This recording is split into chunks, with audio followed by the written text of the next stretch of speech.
Boa, boa. Acho que agora vai. Agora vamos. Bom, deixa eu apresentar para quem não conhece, o convidado dessa noite. Eu vou falar um pouquinho dele. Ele vai falar muito mais e muito melhor, mas eu vou dar um apanhado geral aqui. Ele é um cara jovem, com recém-completados 30 anos de idade, um líder da nova geração. E ele decidiu, aliás, quando ele estava recém-completando os 30 anos, ele decidiu que era hora de, enfim, assentar a própria vida, assentar os próprios tijolos, e começou levando em conta tudo que havia vivido, todas as oportunidades que ele tinha tido no passado, e, de certa forma, trazendo essa bagagem toda para apontar novos caminhos, para descobrir novos caminhos. E a gente está falando, eu estou falando do pastor Guilherme Franco. Ele está na lista daqueles improváveis escolhidos por Deus que a gente tanto fala aqui, que tanto tenho falado.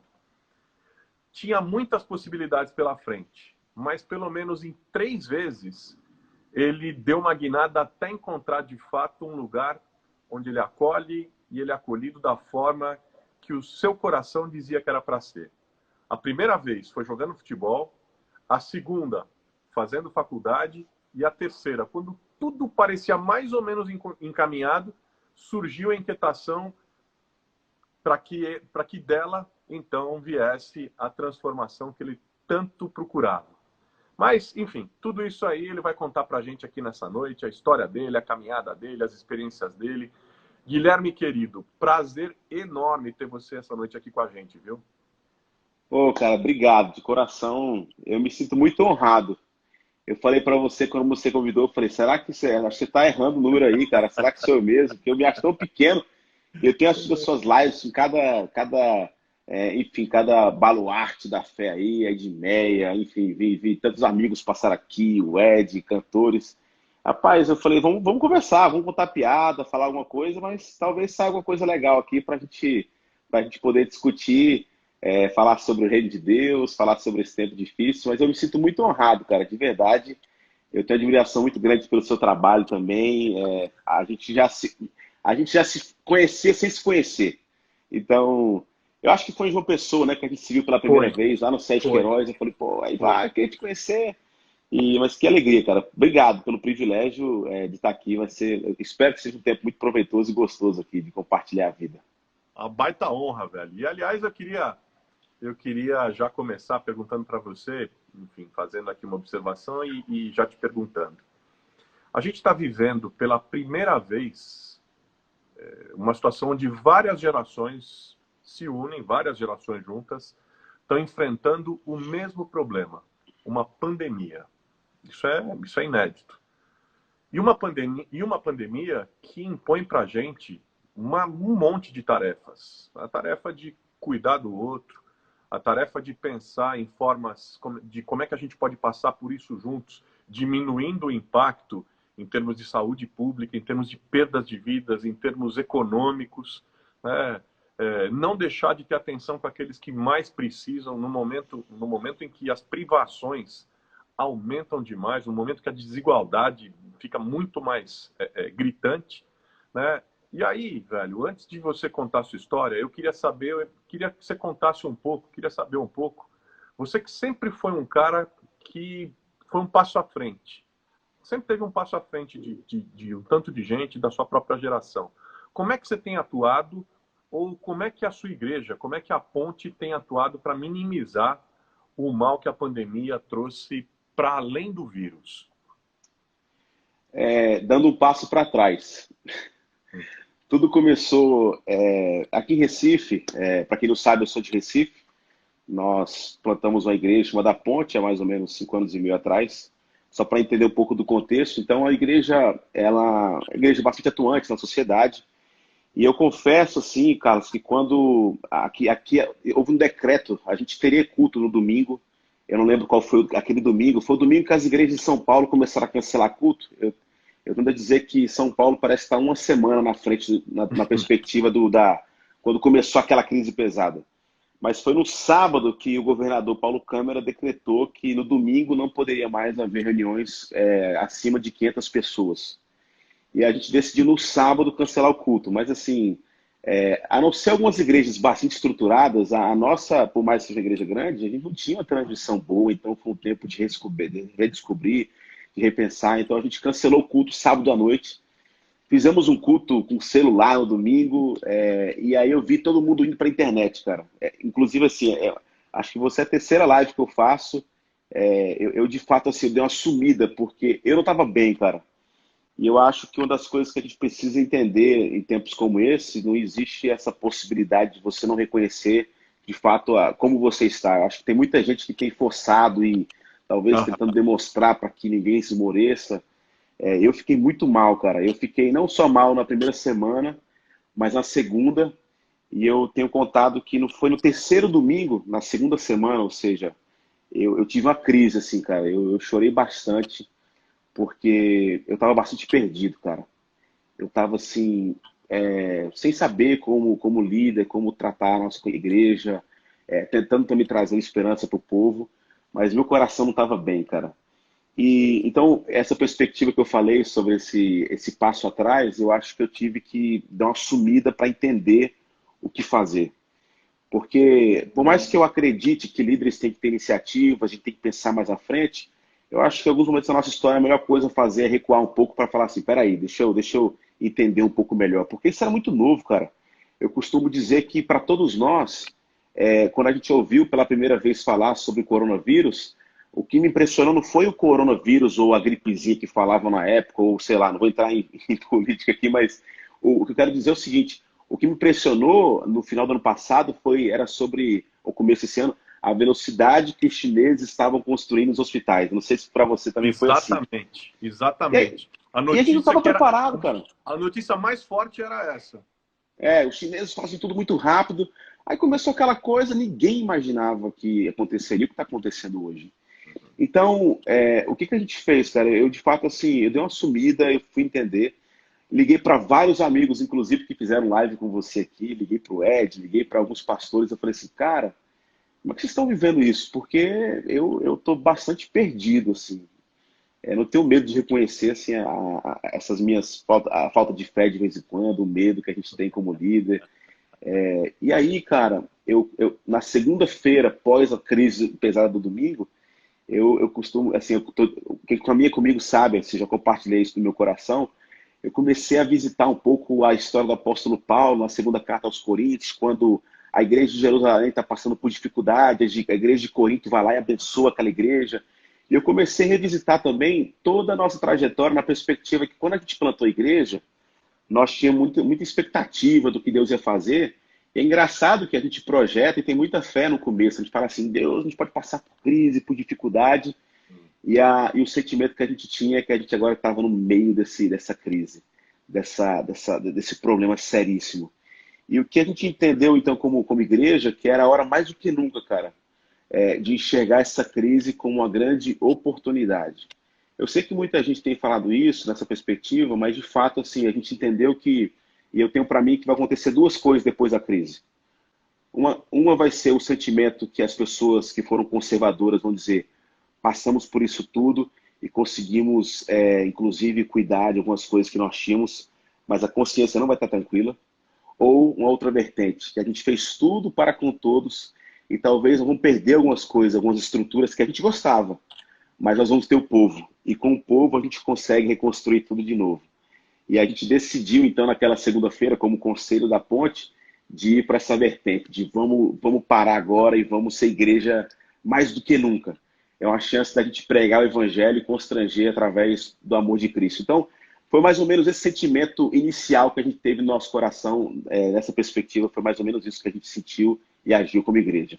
E é interessante o que você está falando, porque você está falando o sentimento inicial e ele vai amadurecendo. Achei interessante o fato de você dizer, olha, a gente olhou, viu, demos um passo atrás, aí a gente começou a avaliar e comecei a ouvir os conselheiros, aquele velho princípio, né, na multidão de conselheiros a sabedoria. Deixa eu ver como é que os meus parceiros, como é que os meus conselheiros estão tratando tudo isso.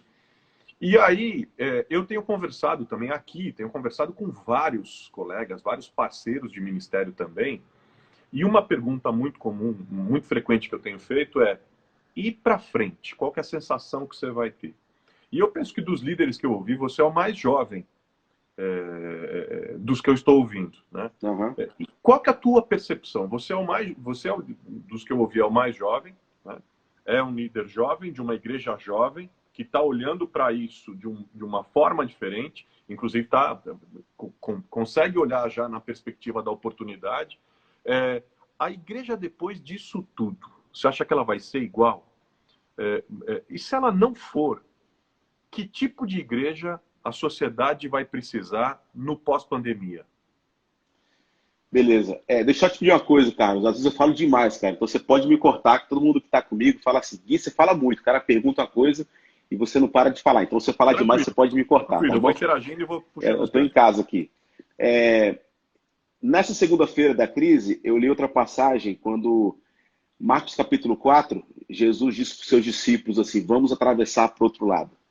E os discípulos, eles eram daquela área da Galileia, eles conheciam o mar da Galileia como ninguém, até porque vários deles foram tirados de lá pelo próprio Jesus. Era região montanhosa, então era comum eles atravessarem aquilo ali de barco. E quando Jesus fala, vamos atravessar para o outro lado, eles nem pensaram outra vez, eles vamos lá e entrar no barco. E eu costumo dizer que a igreja que nós vivíamos antes da pandemia era a igreja que nós cantávamos músicas perigosas e fazíamos orações, assim, mentirosas às vezes. Porque a gente canta, abro mão dos meus sonhos, abro mão dos prazeres, abro mão da minha vida por ti. Aí Jesus fala assim, vamos atravessar para o outro lado. A gente fala, é claro que a gente vai, tá com Jesus no barco, tudo vai muito bem. A história conta que os discípulos entraram no barco cheio de fé, porque eles poderiam passar por tudo. E no meio daquele mar, veio uma tempestade, e é uma tempestade que não foi brincadeira, porque os discípulos eram pescadores. Eles estavam acostumados com tempestade. Aquela tempestade talvez foi completamente atípica. E eles, a Bíblia fala em capítulo 4 de Marcos, que eles de fato acreditavam que iriam morrer. E eles chegam, e Jesus estava dormindo, cara, na polpa do barco. Eles falam, mestre, não te importa que morramos. E eu acho que a gente compara um pouco essa crise com essa tempestade no meio do caminho. Eu tenho falado, Carlos, que é fácil a gente ter fé da margem do lado de cá do rio ou do mar. E é fácil ter fé quando a gente está chegando. Se você vai correr 20 quilômetros ou você começa empolgado, você quase morre no meio, mas quando você olha a linha de chegada, cara, você de novo acelera, porque é fácil ter fé no começo e no final. E nesse meio do processo, eu acho que nós estamos no meio da tempestade, como é difícil ter fé no meio do processo, no meio do caminho. E aí meu sentimento é que Jesus está lá e fala assim, olha, inclusive a palavra diz que eles tinham medo da tempestade e depois eles ficam apavorados porque o mestre se levanta e fala, ei, tempestade, para aí, vento, para, o mar, para, porque eles ficaram apavorados com o poder do Senhor. Eu acho que a gente vai passar pela tempestade, sim. Agora, quando nossos pés encontrarem o solo do outro lado, nós vamos encontrar uma terra completamente diferente. Alguns acham exagero isso, falam, poxa, isso é só uma pandemia, isso é só uma coisinha. Inclusive, para todos que estão assistindo, eu acredito que quem está com esse sentimento que vai passar logo, eles estão embotados em percepção. Eles estão atrasados em sentimento. Inclusive, eu conheço alguns pastores que eu tenho falado, meu amigo, não tem mais como dar jeitinho, cara. Se você faz transmissão com celular, economiza e não compra mais agora, talvez, um bebedouro, mas compra uma câmera, porque não vai... Assim, não é que eu não tenho fé, Carlos. Assim, eu tenho fé. Eu sei, mas é isso. É a percepção clara dos sinais que estão sendo dados. Exato. Toda hora chega uma informação nova e aí chega estudo que isso agora vai virar uma coisa que vai perdurar por anos, não sei o quê. E você usou uma metáfora boa. Os discípulos eram pescadores, eles entraram no barco, gente experiente, mas de repente a chuva... Bicho, a tempestade pegou de verdade, era outra coisa. Eles pensaram uma coisa, mas era outra. Pois sair do outro lado de outro jeito. E aí, cara, você falou como é que vai ser essa igreja depois dessa travessia. Quando a gente chegar lá, e nós vamos olhar para trás, e eu falei dos dois sentimentos. Mas que terra vai ser essa? Vai ser uma terra que isso entristece meu coração, aonde quem não conhece Jesus... E quem talvez não tem nenhum tipo de associação, ou de fato assim tem eu poderia chamar de igrejofobia, porque existe isso hoje. Uhum. E eu não julgo quem tem isso, porque esse é o sentimento. Se nós como igreja não aproveitarmos isso como uma grande oportunidade, cara, a margem, a porcentagem de pessoas que não gostam de igreja vai aumentar demais. Ou, dependendo do que nós fazemos no meio da tempestade, algumas pessoas vão querer conhecer mais Jesus. Eu costumo dizer que o povo não tem raiva de Jesus. Eu tento me esforçar para não falar de política, nem de nenhum líder religioso, mas, cara, eu chego a chorar às vezes, Carlos, por ver algumas pessoas que representam o cristianismo em nosso país falando sobre o afrouxamento dessas medidas, cara. A gente, como igreja, deveria ser os primeiros, cara, assim, a termos esse zelo, esse cuidado, a ser um exemplo. E o que a gente tem feito em várias comunidades é o lance. O povo não entende o paradoxo do cristianismo. Aquele que quer ser o maior, que seja o servo de todos, cara. Era hora da gente entender que a gente está tendo o privilégio de poder servir a cidade, cara. Servir os vizinhos, ser exemplo. Depois dessa crise, cara, a igreja poderia ser um referencial, talvez como nunca foi no país. Não de pessoas que revogam para si se a cabeça e não cauda, seus vencedores e não perdedores. Exatamente. Mas eu acho que essa linha aqui, cara, ela é muito complicada, porque infelizmente nós vamos ter muitas pessoas que vão falar assim, olha, cara, eu já não gostava de igreja, depois disso aí eu não quero nunca mais entrar na igreja. Ou, e essa é a nossa esperança, fazendo a leitura que o mundo mudou, meu amigo, mais do que nunca, cara, a gente poderia agora ter uma ação mais afetiva, uma ação mais afim, uma ação mais inteligente em termos de sociedade, porque a gente parece que está desconectado, a gente, como nós somos crentes e não somos desse mundo, parece que os crentes eles desassociam, eles não sabem ser questionados. Eu gosto quando o apóstolo Paulo ele chega em Atenas, capítulo 17, o grande médico Lucas relata isso, ele chegou lá de uma forma completamente diferente do que ele imaginava, porque ele chega lá fugido.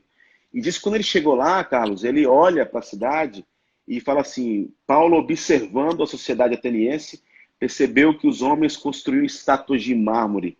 E adoravam, e eles adoravam, porque eles eram... A Grécia estava ainda... Começou aquele declínio, Roma era aquele poder bélico, mas a capital do pensamento era a Grécia. Exatamente, da filosofia, o pensamento. Exato. E naquela hora diz que Paulo ficou profundamente indignado, ou seja, Paulo, a palavra ali usada, o seu espírito se revoltava ao ver que a cidade estava cheia de ídolos. Sabe o que Paulo faz, cara? Ele vai lá na sinagoga conversar com os judeus, com os crentes, depois ele vai para a praça, depois ele vai para o Areópago conversar com os estoicos e epicureus, ou seja, ele vai fazer política, e quando eu falo política, eu estou falando da perspectiva de conversar, de falar sobre a sociedade, de interação, de troca de ideia, aliás, de escuta da sociedade, né? Eu ouvi alguns representantes evangélicos essa semana, e eu tenho me feito mal, cara, acho que eu tenho que parar, ao mesmo tempo eu quero ficar antenado, de falar, tá chegando a próxima eleição, então vote nos homens que se dizem homens de Deus, cara, como se a gente tivesse que votar na perspectiva que aquele cara vai lutar pela nossa causa como igreja, ele vai calçar nossa rua. E aí não tem como o cara que não é cristão ele se associar ou querer fazer parte de uma instituição como essa. Então, o meu coração sangra ao ver esse momento, porque a margem de lá, a igreja de lá, eu acredito que ela vai precisar, cara, estar muito mais antenada às questões da vida, da polis, do cotidiano. A igreja, por exemplo, a eclesia, era como os gregos faziam isso, ou seja, Jesus fala assim, sobre essa rocha eu edificarei a minha igreja, ou seja, eu vou criar a minha eclesia, que era um ambiente de conversa, era um ambiente onde as pessoas discutiam questões da polis, era um ambiente onde as pessoas poderiam ser pessoas normais.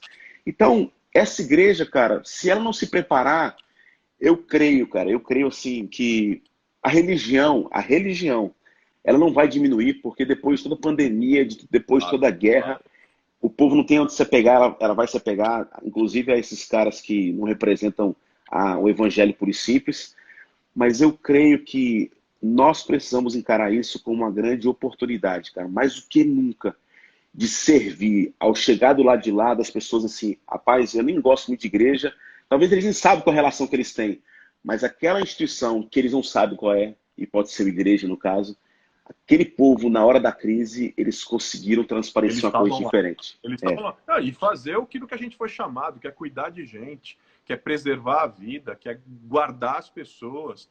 Você sabe que na comunidade onde eu sirvo, né, na equipe pastoral, a gente está com um lema. E a gente está trabalhando uma grande rede solidária de proteção, por exemplo, colocando os negócios dos irmãos nas redes da nossa comunidade. Dizendo para os irmãos, falando assim, privilegie, prestigie seu irmão nesse momento. Porque tem irmãos que estão perdendo emprego, tem irmãos que são autônomos, tem irmãos que têm pequenos negócios, estão parados. Vai comprar fruta? Compra de um irmão que é da nossa comunidade. Vai contratar um eletricista? Chama um irmão da nossa comunidade. Precisa de uma professora para dar... Chama uma irmã da comunidade. E sim, para que aquele recurso circule ali. Mas, para além disso, a gente está trabalhando com o seguinte foco. Ninguém entre nós vai passar necessidade. Na nossa comunidade, nós estamos trabalhando assim, ninguém solta a mão de ninguém. A gente atenta o tempo todo, e fulano, como é que está, e cicrano, e beltrano, sabe? A gente trabalha em pequenos grupos, né, em células, pessoal atento, a gente está fazendo uma grande distribuição também de alimentos, captação, distribuição, enfim. Eu acho que é para isso que a gente foi chamado. Agora, eu queria trocar um pouquinho de assunto, e aí entrar naquilo que tem sido sempre o foco maior aqui das lives que eu tenho feito. Queria falar um pouco de você, da tua história, da tua vida, da tua caminhada. Vamos dizer, o lado B do Guilherme, né? Me conta um pouco do Guilherme, o menino que vivia numa cidade que tinha pouco mais de 20 mil habitantes, chamada Alto Paraguaia, no Mato Grosso. Alto Araguaia. Alto Araguaia. Pois é, cara, olha, a gente da fé reformada acredita de fato na soberania de Deus e que Deus ele vai de fato ter o controle de toda a história. Porque eu sou uma pessoa, não que eu tenha vencido na vida, não é isso, mas assim, eu penso um cara improvável, cara, assim, se eu for contar a minha história é engraçado. Presente. Mas eu nasci numa cidade chamada Alto Araguaia, e meu pai era pastor presbiteriano, pastor missionário naquela cidade. Meu pai chama Halley Franco, um cara muito querido. E ele foi para lá para passar um ano só nessa região do Araguaia, Alto Taquari, Alto Garça, cidades pequenas que ficavam em volta do Rio Araguaia, digamos assim, bem próximo do Rio Araguaia. E nasci lá, meu pai ia passar um ano, nasci quando meu pai foi para lá com minha mãe, e a gente passou quase 9 anos, na verdade, lá. E, cara, foi uma infância extraordinária. Minha infância inteira foi descendo o Rio Araguaia. A gente ganhava de presente do meu pai, era aquelas câmeras de ar de trator, sabe, de Scania, que hoje em dia tem boia, você compra prontinho, os bots. Naquele tempo você comprava uma câmera de ar e descia o Rio Araguaia, você tinha que sair no momento exato, porque tinha cachoeira, senão você poderia morrer. É uma loucura. Hoje eu olho para trás e falo assim, como é que meu pai tinha coragem de deixar de fazer isso, cara? Mas de lá, meu pai foi transferido para a igreja presbiteriana em Candeias, no Grande Recife. Minha mãe é bancária, já é aposentada, e nós fomos para Recife quando a gente tinha 9 anos. Então a nossa infância foi extraordinária nesse contexto. Fomos para Recife e eu fui o filho que mais dava trabalho na escola. Eu tenho um irmão, cara, que é nerd, o cara é formado no ITA, então você imagina. Até uma história engraçada que eu nunca sabia o que fazer. O meu irmão, em um ano, ele falou assim, cara, eu quero estudar, eu quero ter um avião, o sonho dele é ter um avião. E meu pai nunca teve condição para pagar uma escola de aviação. Ele falou assim, ó, você tem que ir pelos caminhos aí dos concursos e tal. Só que ele tinha miopia. E aí ele no mesmo ano, cara, ele estudou para passar em alguns concursos e passou no mesmo ano. E eu não tinha a mínima ideia do que ia fazer na minha vida. Ele passou na EPICAR, na AFA, no IME e, por último, ele queria passar no ITA. Você imagina, sabe o que é ITA. E eu me lembro, Carlos, quando ele passou, cara, no ITA, a gente tava dormindo lá em casa, de manhãzinha acordamos, ligamos aquela internet de escada, vai, em nome de Jesus, funciona a internet e tal. A internet vai, e quando a gente olha, André Silva Franco Pereira. A gente morava no andar, no segundo, a gente tinha uma casa que embaixo era a sala, em cima era os quartos. Cara, a gente tava de cueca, descendo correndo, pulando, André passou no ITA! E tinha a reunião da SAF, das mulheres da igreja lá embaixo, a gente abraçou as senhorinhas da igreja. Fomos na geladeira, abrimos, não tinha champanhe, pegamos uma coca e fizemos de champanhe, aquela coisa. Os amigos chegaram, começaram a raspar a cabeça do meu irmão, sobrancelha, e também entrei na onda, começaram a raspar minha cabeça, e botaram na barriga do meu irmão, grandão assim, ITA. E eu era mais velho do que meu irmão mais novo, e agora? Aí pegaram esse mesmo batom que escreveram ITA na barriga do meu irmão, e escreveram na minha barriga, EITA. E o Eita era assim, cara, o que vai ser de você? Você não precisa ser mais velho. Eu já tinha passado por algumas experiências, na verdade. Com 15 anos de idade, eu saí do Mato Grosso com 9, fomos morar em Recife. E aí tinha uma vida comum, dando muito trabalho na escola, aquela coisa toda, meu irmão mais inteligente, mas com 15 anos, cara. Pode falar, desculpa. Isso que eu ia te perguntar, com 15 anos, nesse período aí, eu não sei se é isso que você vai falar, e é por isso que eu queria te perguntar, aos 15 anos você tem uma perda inesperada, uma perda brutal, né? E que marca sua vida, marca a vida da sua família. Conta pra gente isso, como é que foi, que mudanças sua vida sofreu a partir dessa perda, dessa situação?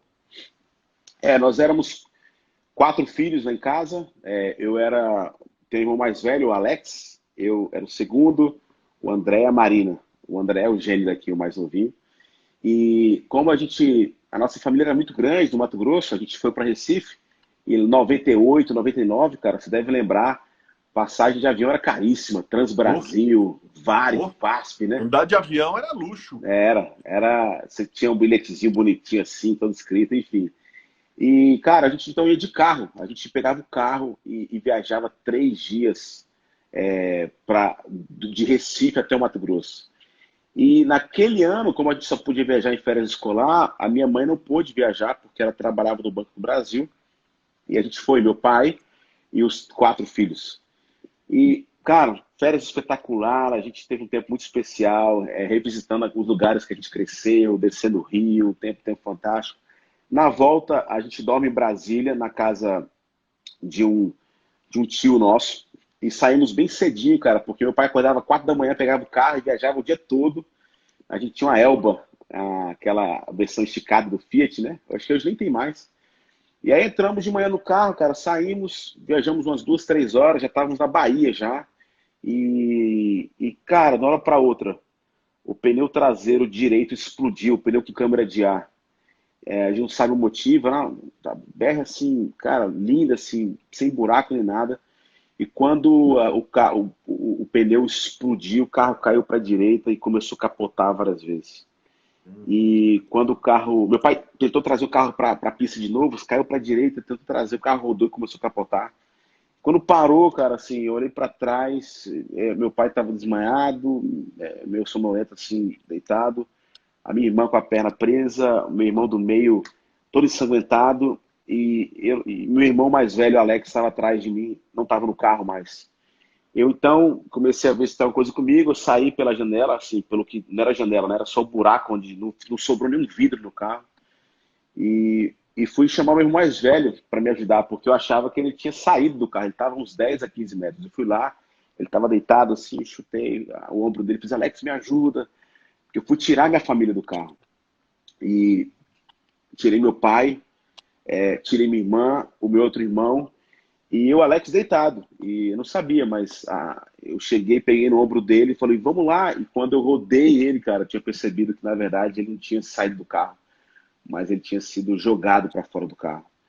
Aí chegou o pessoal para ajudar no meio da estrada, a gente entrou dentro de um carro e saímos. A cidade mais próxima ficava a 80 quilômetros de distância, cara.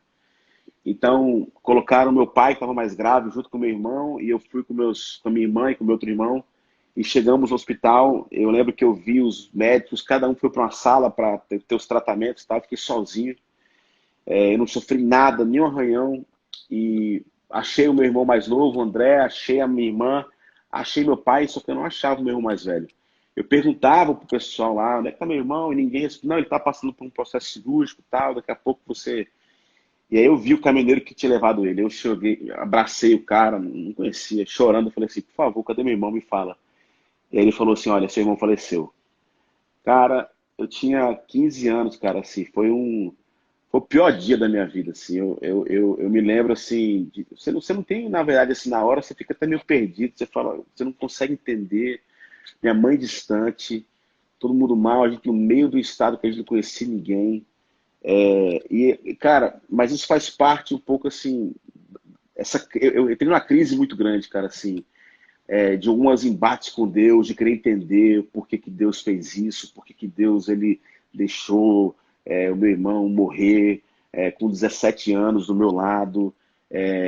E essa crise ela foi se estendendo tanto assim que era o começo do ano, dia 28 de janeiro de 99. Dia 29 de janeiro, aniversário da minha mãe. Você imagina aí a situação. Ela Tem faz que contar. aniversário, é coincidência, ela faz aniversário no mesmo dia da minha mãe também. É mesmo. Aham. E meu irmão Cara, faleceu dia final de 28, cara. férias, aniversário da sua mãe. É. Caramba. E aí, assim, a gente. Aí conseguiram comprar uma passagem, a gente voltou para Recife, mas foi. A gente teve que, de fato, assim, se reorganizar, cara, porque o Alex era, assim, de longe o mais organizado, ele acordava a gente para ir para a escola, a gente era nosso protetor, então, assim, foram tempos difíceis e naquele ano, aí minha história transiciona um pouco, porque naquele ano eu entrei numa crise, assim, eu jogava futebol, meu pai nunca pagou o colégio para mim, então eu sempre ganhava bolsa, bolsa. A gente estava num colégio muito bom, ganhava bolsa para mim, para o meu irmão. Eu não estudava muito não, eu jogava futebol, eu jogava direitinho, viu? Compensava na bola. É. Aí, cara, quando chegou 6 meses, eu ia perder meu ano, meu pai fez filho, você está com 15 anos, eu queria que tivesse uma experiência. E eu fui morar na casa de um pastor amigo dele, cara, na Inglaterra, na cidade de Leeds. Você foi E nesse período, você, assim, no mesmo ano seis, você mudou. 6 meses depois, eu estava muito mal no colégio, eu provavelmente ia tomar bomba naquele ano, cheio de crise, cara, adolescente ainda E meio... você falava inglês, alguma coisa, nada? Falava Mommy, Daddy, The book water. is on the table. Cara, inclusive, assim, cara, eu fico olhando hoje pro. O mundo mudou muito rápido, né, cara? Muito, Porque muito. hoje, com 15 anos, alguns adolescentes aí, eu Ah, nem sei sim. se. Nem pega ônibus, cara. Eu entrei no avião 15 anos, sem falar inglês, cara, sem falar inglês, para chegar no aeroporto de Heathrow, lá em Londres, para achar um ônibus para ir para Leeds, cara. Você Caramba. imagina. Agora me diz uma coisa, porque eu tô aqui me colocando na tua situação. Ou seja, você é um garoto de 15 anos, perde seu irmão mais velho, dá uma desarranjada aí enfim, na vida, um baque, um choque, vai para outro país, está numa fase de descobertas, né? Descoberta do mundo e de autodescoberta, vai para um lugar completamente novo, com gente completamente desconhecida, sem conhecer o idioma. E me conta, de cara assim, você aceitou tudo isso? Ou você achou que, no final das contas, era muito desencontro, muito desajuste para lidar de uma vez só? Cara, duas coisas. Meu pai, ele é muito louco e é muito crente. Ele crê de fato assim, na soberania de Deus. E quando ele falou para mim sobre essa possibilidade, ele sempre sonhou que os filhos falassem inglês. Eu falei na hora, meu amigo, que era aquele menino, eu nunca tinha saído do país. Você quer morar na Inglaterra? Cara, eu falei, é lógico, eu não fiquei assim. é, Ao mesmo tempo, meu pai também sabia, porque eu ia morar na casa de um pastor, Ah, um ok. cara assim, que até hoje é um pai para mim, eu sempre digo que é o segundo pai. Então foi um tempo, cara, assim, como se eu precisasse assim, esquecer um pouco. Tudo fazia parte da crise que eu tinha vivido na perda do meu irmão. Então foi um tempo de novo para mim, assim, de uma coisa nova, de um lugar que eu nunca tinha ido. Tudo era novidade. Ir para o colégio todo dia, ter que aprender a fazer o nó da gravata, ter que fazer minha comida. Eu era assim, talvez como a maioria dos adolescentes, assim, o máximo era hoje eu forrei minha cama, viu, papai? Era assim, no máximo isso. E você sabe que na Inglaterra o cara chega com 18 anos, o pai chega. E aí, filho, você vai sair ou você vai ajudar no aluguel aqui da casa? Você sabe, na Inglaterra e em outros países também. Vamos lá, tá na hora de ir para faculdade, sai de casa. Então, meu pai, eu acho que ele parecia loucura, e para quem escuta essa história assim, parece assim, que loucura, mas eu precisava daquilo, cara. E eu fui para passar 6 meses, esse era o plano. Entretanto, quando eu chego lá, eu gostava de futebol, então assim, o Brasil, cara, a Argentina também, você vai jogar uma pelada assim, um racha, você consegue ter um nível legal. Mas na Europa não é assim. Você tem os times grandes, mas o nível assim geral é muito baixo, cara. Então, eu ia para a escola, meu amigo era o rei, pegava a bola lá embaixo, dá a bola aqui, gol, gol. E eu não tinha pretensão de jogar bola. Só que eu recebi uma ligação do time eu morava em Leeds e tinha um bairro chamado Guiseley. E o pessoal desse time, eu tinha 15 anos, né? me ligou, falou, olha, vai ter um teste aqui, você poderia fazer? Eu fui, e era para jogar no, abaixo de 18 anos. Cara, comecei a jogar, só que assim, lá é outro estilo, assim, tudo muito organizado. Até para o jogo você precisa de gravata. Eu tô falando de categoria de base. E chega lá, de gravata, aquela coisa. E aí eu comecei a fazer gol, cara. Eu jogava centroavante, sempre chutei forte, grandão. E aí, estava em casa, uns 2 meses depois, o pessoal do Leeds United, aquele time, na época era Premier League, os caras estavam lá Pô, em cima. Eles me ligam e falam assim: olha, tem um brasileiro aí, a gente queria que fizesse um teste. E eu tava agora na academia do Leeds, cara, na época que o Ronaldo Fenômeno estava no auge. Eu lembro que eu cheguei lá e deram a chuteira nova. Quem deu o brasileiro? Foi eu, me deram 9. não, E e pô, brasileiro com a 9 na Inglaterra, pô, no Leeds. Aliás, uma coisa, você chegou a pensar em ser profissional nesse momento? era meu sonho, cara. Meu sonho era ser jogador de futebol. Eu sempre gostei muito, assim, né? Eu tinha jogado em categoria de base, em Recife, antes de ir e tal. Jogava na escola, era meu sonho. Você E estava construindo a carreira. tava. Aí eu E, aí, falei, pô, e agora deu quando que essa certo. coisa, quando que essa coisa muda? O que, que te faz mudar de desistir dessa carreira e optar por ir para a faculdade, que é a próxima etapa que você encara na vida? E aí eu fiquei, então, assim, fiquei uns 2 anos jogando lá e tal. Só que eu tinha parado de estudos, eu não consegui fazer equivalência. O Leeds, ele foi rebaixado da primeira para a terceira divisão por questões fiscais. Na Inglaterra não tem Ah, essa. verdade.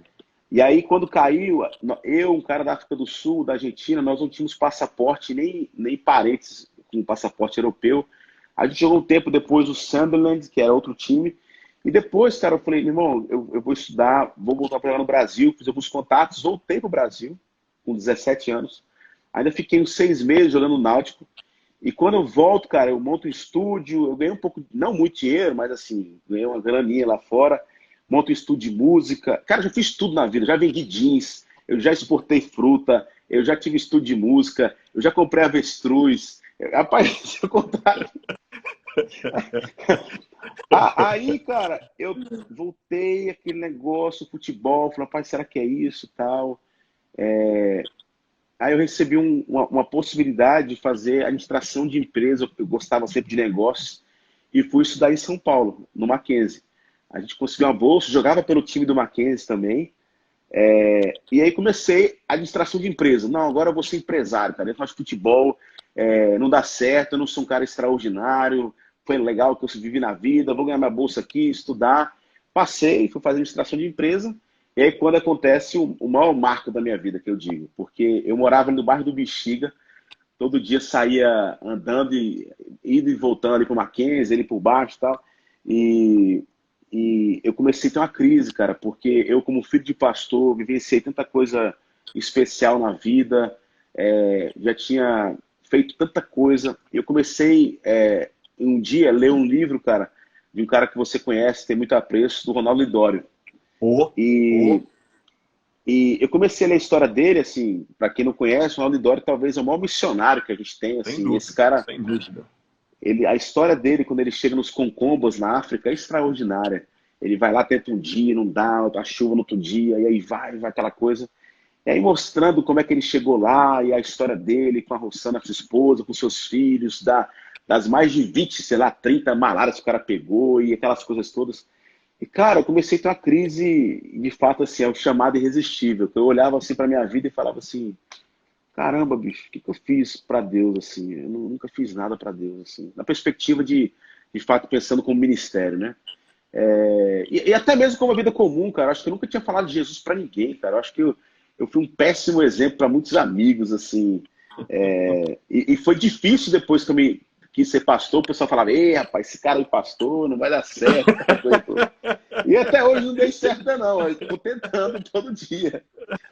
Mas aí, cara, eu tive experiência, eu digo que ela foi sobrenatural, porque de fato ela não foi uma coisa muito normal. Eu comecei a acordar, Carlos, assim, todos os dias à noite, às 3 da manhã. Eu tinha um espelho do lado da minha cama, eu olhava pro espelho e chorava, cara, assim, o que que eu tô fazendo da minha vida? E aí, depois de quase 6 noites chorando, eu liguei pro meu pai na madrugada. Eu disse, pai, todo dia, 3 da manhã eu tô acordando e chorando. Eu acho que Deus tá me chamando. Cara, meu pai nunca tinha me falado, meu filho. por que não o ministério? E na hora ele só riu pra caramba, chorou comigo e falou assim, cara, tô com você. Aí eu decidi outra parte, eu decidi fazer, eu não queria ser pastor, eu falei, eu vou estudar a Bíblia, cara. Aí não é que eu posso estudar a Bíblia, não é que eu posso parar um ano para fazer, sei lá, um instituto bíblico e tal. Fui parar na Palavra da Vida na Argentina, cara. Mentira! Foi. E foi uma escola para a vida, porque, olha, quem mora lá, a gente fica brincando, brasileiro, argentino, não é brincadeira, cara. Olha, é difícil, talvez se tiver algum argentino, eu já sou homem novo, mas é difícil amar de verdade um argentino, porque os caras são chatos. É o dia todinho. Quem é maior? Maradona, Pelé, né? Na época mais estava começando, aquela. Cara, eu estudei lá na Copa de 2006, onde o Brasil, aquele. Nossa, né? Mas foi extraordinário. Eu tenho Carlos. bons amigos argentinos, bons amigos do Eu coração. também, A gente cara. foi criado junto. Então a gente vive fazendo piada disso, de portenho, do ego Não para. deles, do ego inflado. É. Mas aí Cara, foi lá, aí você cara. vai parar lá. E como é que isso fecha? Como é que isso. Aonde isso desemboca? Eu já namorava com a minha esposa, a Bruna. O pai dela deixou, a gente namorava à distância. E o pai dela deixou que ela fosse comigo, a gente passou um ano lá. E lá, cara, eu de fato decidi, eu quero um ministério para minha vida. Eu me lembro que na aula de hermenêutica, Bíblia, eu estava entendendo nada, cara. Eu fui lá para trás, peguei uma folha de papel e comecei a pensar nos amigos que eu não tinha falado de Jesus e como é que eu iria fazer isso. Eles não iriam no culto que eu fazia parte da igreja do meu pai. Eu tenho até hoje esse papel, cara. Ele está escrito Meu Sonho. E eu escrevi, cara, e montei um ministério que poderia ser irresistível. Não é que a estratégia ela é mais importante do que a essência, mas eu creio que a estratégia ela ajuda na essência. Então, eu comecei a desenhar um projeto na época. Hoje muita gente faz isso, mas para Recife na época eu tipo desenhar mesa de ping-pong, de sinuca, uma sala de cinema. Eu falei nunca mais vai ter sorvetada e nem cachorro quente na igreja, está proibido, porque sempre festa de crente era assim, né? Sorvetada, cachorro quente. Eu falei não. Agora nós vamos ver o que é do momento. Na época tava começando no Brasil aquele negócio de batata frita com cheddar e bacon. Hoje também já é batido, mas na época era uma coisa nova. E eu desenhei, cara. E quando eu volto para Recife, me colocaram como líder de adolescentes. Mas eu odiava trabalhar com adolescente, cara. O meu negócio é jovem. E foi uma das lições mais profundas que eu tive, porque eu tocava violão na época, tá? Tinha uma banda, a gente tocava no culto de sábado, tinha mais gente em cima do que embaixo. E depois de um sábado muito ruim, cara, o culto foi tão ruim que foi divino, porque eu sempre digo que algumas frustrações, elas são santas, cara, que Deus ele vai fazer a gente se frustrar muito. Deus vai fazer a gente passar por crises assim. Você como político, por exemplo, o que faz parte, o que na verdade te mantém é porque a sua frustração, você tem usado isso como combustível. Eu creio que muita gente ele trava na hora da frustração, mas a gente tem que aprender como representantes do reino de usar a frustração para algo de fato que vai fazer diferença. E você acha que foi esse sentimento de frustração que te empurrou? Porque a gente claramente vê a Ponte, a igreja que você pastoreia, tem uma linguagem completamente diferente, uma linguagem jovem, tem uma pegada social também diferente, uma presença social na cidade distinta. Você criou a Conferência Oxigênio, enfim, que é uma das principais, se não a principal conferência do Nordeste, Plano B, enfim, tanta coisa que você fez. Você acha que foram esses sentimentos que te empurraram? Foi esse sentimento de frustração que te empurrou para frente? Sim. Tanto a perspectiva do que a gente estava vivenciando, mas também como eu falei para você, eu não tinha pregado evangelho para ninguém na minha vida, cara. Então, assim, era um sentimento assim, cara, eu não fiz nada pelo reino, agora eu vou correr atrás do tempo perdido. Então, a gente começa o Ministério de Jovens, o Ministério surge a instituição Plano B, que vai gerar a Conferência Oxigênio. A ideia era, de fato, oxigenar o coração, a mente da galera, para que eles pudessem fazer a diferença. E aí foi na Conferência Oxigênio, onde a gente ouvia ecoava muito corações de jovens frustrados. A perspectiva de, poxa, a gente pegou um monte de ideia aqui, mas quando a gente chega na nossa igreja local, a gente não consegue colocar em prática. Eu nunca tive crise na minha igreja local, a gente teve um relacionamento sempre muito bom com o conselho, Mas eu cheguei no momento, cara, o ministério estava muito grande de jovens, cara, salário massa, tudo organizado. E foi na conferência Oxigênio, na última palestra, que eu olhei para aquele povo assim, eu falei assim, meu amigo, tá na Deu. hora de começar algo novo. Aqui já está funcionando e nós vamos começar uma igreja. E aí acabou a conferência no domingo. Na segunda eu reuni com alguns amigos meus, nós éramos 3 casais. Eu falei, olha, eu queria abrir o coração para vocês. Eu tenho o sentimento que Deus falou comigo. Pode ser loucura da minha cabeça. Eu queria que a gente orasse durante um ano sem falar nada para ninguém. E a gente ficou um ano, cara, um ano quieto, só orando e pensando nas possibilidades. Não foi fácil, porque a gente teria que abrir mão de tudo. Assim, eu tinha uma estrutura já muito bem organizada, a igreja, ministério, tinha acabado de casar, enfim. Mas a minha mulher é muito crente, cara, assim, ela sempre confiou muito assim, na provisão de Deus. E aí a gente fala, depois de um ano, vamos começar essa igreja. E aí surge a ideia de começar a igreja num lugar onde não existia igreja, um lugar para alcançar pessoas que talvez na minha vida não teria alcançado, para de fato fazer uma coisa que eu poderia ser resposta agora como igreja mesmo, assim, não como ministério, como uma frente social. Então, essas frustrações da minha vida foram fundamentais, cara, para o nascimento dessa igreja chamada Ponte.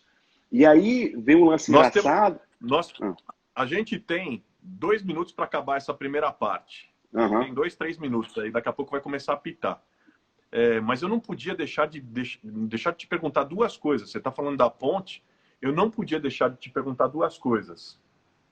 A primeira é se a ponte tem feito o papel que você sonhava que uma igreja pudesse fazer. E a segunda coisa é que história que você viveu na ponte que ainda mexe muito com você. Nós temos aí 2, 3 minutos para você dizer isso. Tá, vou correr. Sim, a gente tem vivido um sonho, cara, muito especial. A gente tem desempenhado um papel muito importante como igreja nessa pandemia. A gente tem hoje, nossas igrejas, todas elas estão servindo ao Transformar o Brasil Novo Jeito para ser um hub para distribuir cesta básica. Mas todo o caixa que a gente tinha da nossa igreja, cara, a gente comprou comida. A gente está sem o povo sentado nas cadeiras, mas a gente está com esperança. Então, assim, nós não temos medo de passar por dificuldade, até porque eu tenho muito amigo, eu tenho você, tenho outros amigos que não vão me deixar Com caso certeza. precise de alguma coisa. Então, a gente hoje tem sido referencial para muita gente não crente. Nossos cultos, por exemplo, que eu falei que eram muito ruins assim de gravar, hoje a gente tem empresas que não são cristãs, cara, que ao ver a igreja sendo esse serviço para a cidade, nos procuraram para falar assim, nós queremos servir vocês. Então, essa é a primeira resposta, a gente tem vivido de fato assim um sonho como igreja. A segunda, eu vou tentar correr, mas quando a gente alugou o galpão do Recife Antigo, uma senhora chegou para mim e falou assim, vocês não são bem-vindos aqui. Eu perguntei por quê, ela falou, porque vocês são igreja e vocês vão prometer um monte de coisa e não vão depois cumprir. E aquilo foi Deus falando comigo. Talvez muita gente ia falar assim, o diabo está revoltado, mas era Deus falando comigo. Porque de fato a gente acreditava que a igreja precisava ser a resposta para aquela comunidade. A gente até hoje, nós temos 19 projetos sociais que servem a comunidade do Pilar, que é o segundo pior IDH do Grande Recife. E, cara, a gente construiu uma praça, campos de futebol. E acontece que me ligaram madrugada falando, Gui, entraram na igreja e roubaram um monte de coisa. E eu falei, como assim? Vamos ligar por isso? Eu falei, não. Cheguei lá de manhã correndo, fui na casa dos traficantes. Eles voltam para nossa igreja, eu falo assim, tem algum filho aqui? Ele falou, acho que tem 6 os projetos sociais. Eu falei, aqui tinha televisão, aqui tinha um computador. E o cara falou assim, roubaram a nossa igreja. Eu falei assim, foi? Falou, me dá 20 minutos, pastor. E 20 minutos se passaram, cara, tudo que tinham roubado voltou. Tinha coisa que eu nem sabia que tinham roubado, mas era nossa. E voltou. E aí eu faço a pergunta, e essa é a história mais marcante da nossa história. Eu perguntei pro traficante, cara, como é que vai ficar o prejuízo? Porque se eles trocaram por droga, ele fez, pastor, duas coisas. Quem roubou não é daqui. E segundo, prejuízo. Eu falei, porque se os caras roubaram para trocar por droga e trocaram, e aquele traficante falou assim, pastor, prejuízo seria se a gente perdesse a nossa igreja do nosso bairro. Eu Uau, nunca esqueço essa história, cara. uau. Porque a frustração daquela senhora, ela foi respondida, a gente acredita. E hoje nós temos uma comunidade que ama essa igreja e que faz de tudo para com eles. A igreja funciona como igreja normal no domingo, mas o nosso orçamento, grande parte, cara, vai para essas questões sociais. Então, a gente tem tentado viver esse tempo agora, de ser essa resposta profética para esse tempo de pandemia. Consegui 2 minutos? Conseguiu, Corri. foi na pinta. Vocês vêm com um modelo diferente, é a última pergunta que eu vou te fazer, mas vocês vêm com um modelo diferente, numa pegada diferente, com uma linguagem, em termos de igreja, absolutamente alternativo. Como é que isso é compreendido pela denominação de vocês e pelo mundo institucional religioso evangélico? Cara, eu estou muito em casa aqui, eu nunca falei isso publicamente, mas eu vou. Parece assim, né? Furo de esperar o último bloco, vou soltar uma bomba agora aqui, contar coisa inédita. Não é isso, não.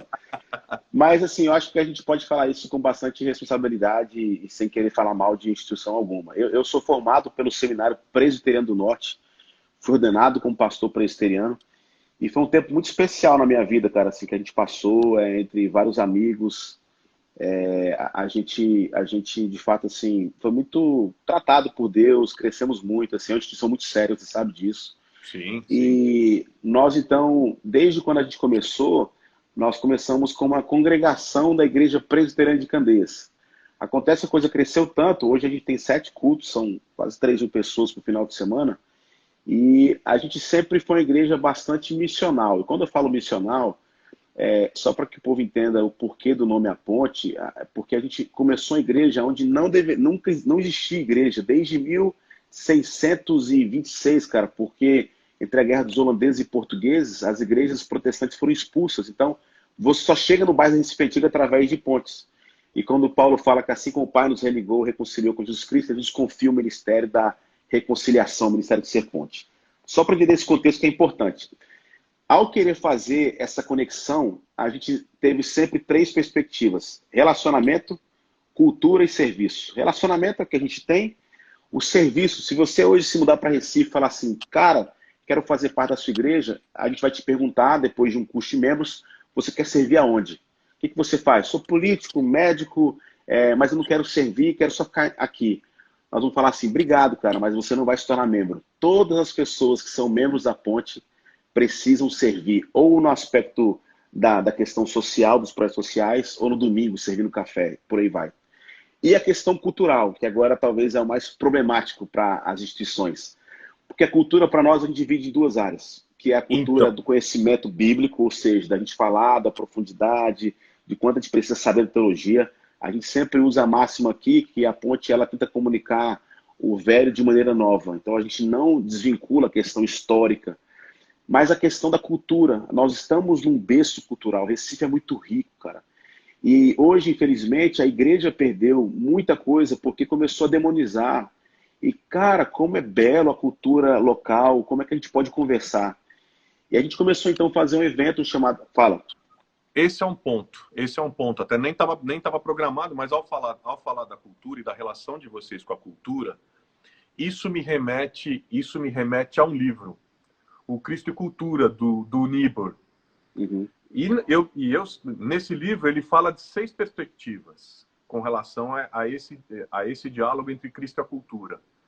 Cristo contra a cultura, Cristo da cultura, Cristo acima da cultura, Cristo e cultura em paradoxo, Cristo transformador da cultura. E aí, o que eu queria te perguntar é, algumas dessas perspectivas você tem colocado em prática na Ponte? Sim. Nós temos um evento chamado A Praça, e esse nome é bem sugestivo, porque a praça entra quem quer, não tem ingresso, quem quiser contribuir, contribui com quem quiser. E nós, então, caminhando pela cidade do Recife, quando a gente encontrava um artista ou um musicista, alguém, a nossa teologia acredita que aquela vocação, aquele talento é divino. Ele talvez não entenda, mas a gente sabe que aquilo foi Deus que deu. E a gente começa então um trabalho de conversar, porque vários deles foram expulsos de igreja e tal, e a gente convida esse povo para um sábado, a gente faz em tempos esse evento, para que eles possam expor a sua arte ali. Então eles botam quadro, eles podem vender, dentro do que alguns mais tradicionais vão dizer do espaço sagrado. Cara, isso começou a incomodar tantas pessoas. Imagino. Mas não só isso, a gente começou a convidar, porque talvez aí em São Paulo a coisa talvez seja um pouco mais simples, ou não, também a gente tem talvez os mais ortodoxos, mas assim, aqui é uma coisa muito nova fazer uma coisa dessa. Então nós convidávamos também músicos que não são cristãos para a gente bater um papo, conversar sobre a vida, a espiritualidade. E, cara, a gente começou a levar tanta pancada porque as pessoas achavam que a gente estava usando o espaço santo para propagar algo profano. Aconteceu uma história muito engraçada, porque a gente começa de manhã, vai até à noite. Essa história é muito engraçada, é muito boa. Então, todas as emissoras de televisão vão lá cobrir o evento, e a Globo tinha ido de manhã, feito uma coisa rápida, passou no Jornal do Meio-Dia, e falou assim, olha, vamos fazer a noite ao vivo. E a gente nem tinha a nossa equipe lá de comunicação, recebeu o pessoal. Ixi, a Globo Lixo? A Globo Lixo? Rapaz... Como assim, rapaz? Que negócio é esse? Não é uma igreja séria, né? Vamos mudar de assunto aqui para entrar, mas enfim. Você é comunista? Olha, cara. Aí, cara, a Globo chegou e aí a gente convidou um cara, o cara é pernambucano, bicho. O cara, ele chama Spock. E de fato, ele é uma figura hoje conhecida no carnaval pernambucano. E eu não tô falando, não vou entrar em detalhes, carnaval é pecado, não é. Mas o cara, ele fez algo extraordinário, Carlos. Ele teorizou o frevo. O frevo é pernambucano. O frevo é uma música maluca, ele é muito rápido, aquela coisa. Esse cara, ele teorizou o frevo.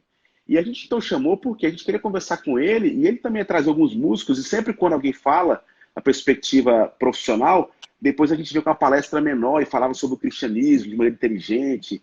E aí esse cara chegou lá, e ele quando entrou falou assim, pastor, isso é igreja? Eu falei, acho que você não me convidou para um negócio errado, não? Eu falei, não, cara, dei um abraço nele, ele começou a chorar, cara. E falou assim, faz 38 anos, cara, que eu fui expulso da minha igreja, porque eu tocava no mundo para colocar comida na minha casa, e essa igreja me expulsou. E hoje, depois de 38 anos depois se passaram, eu estou entrando na igreja de novo. Eu abracei ele, a gente chorou junto, orei por ele. E aí ele foi ser entrevistado por um amigo nosso, inclusive, que trabalhava no Globo Esporte, Jorge Guilherme, amigo querido nosso. E aí eu falei, Jorge, entrevista o Spock, começou a falar sobre música e tal, e ele não foi para tocar. Acontece que alguém faz uma pergunta e fala assim, Spock, existe diferenciação de frevo ou é só uma coisa? Ele falou, você é pernambucano, cara? Eu falei, sou. Como é que você não sabe que frevo tem várias vertentes? Ó, não me pagaram para tocar, mas eu vou tocar. E ele pega o sax e começa aquele negócio, cuspir, não sei o quê, e lambe para cá, não sei o quê. E nisso a Globo chega e começa a montar a câmera lá. E a gente continua. Daqui a pouco, velho, ele pega e tá pronto o sax. Entra o link ao vivo da Globo. E aí no estúdio fala, vamos agora direto da igreja presbiteriana à Ponte. E aí quando a repórter entra ao vivo e fala, é isso mesmo, estamos aqui no templo da igreja presbiteriana à Ponte. E o Spock começa a cantar, tocar a música que é o hino do carnaval pernambucano, que é Voltei, Recife, foi a saudade. Vou parar de cantar porque o pastor não pode cantar essas coisas. Mas ele começa.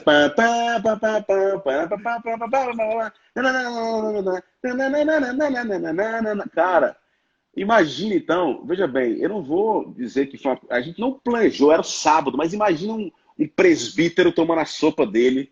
E aí ele fala, vamos agora direto à igreja presbiteriana. O cara já parou de tomar sopa e vai para a televisão. E quando ele vê o Spock do carnaval tocando a música, que é o hino do carnaval... Vamos ouvir o missionário Spock! Os amigos meus que estavam assim, só faziam assim, meu Deus. Aí eu falei, agora vamos embora, tô falando de errado. Então, cara, a gente passou ainda, depois desse episódio, quase um ano, eu ia direto, era chamado em reunião do presbitério. E eu entendo assim, eu não tenho mágoa nenhuma, mas eles não conseguiam entender. Por exemplo, o questionamento que fizeram sobre essa questão é porque a gente também teve um grupo de maracatu, tocando maracatu mesmo. Só que os caras eram cristãos, tocando maracatu, Jesus, não sei o quê. E a discussão era o seguinte, como é que você está trocando música profana ou ritmos que fazem alusão a algo diabólico, africano? E eu falei assim, peraí, vocês estão discutindo então que existe ritmo que é do capeta, porque se você acreditar nisso, não tem nem como conversar, cara.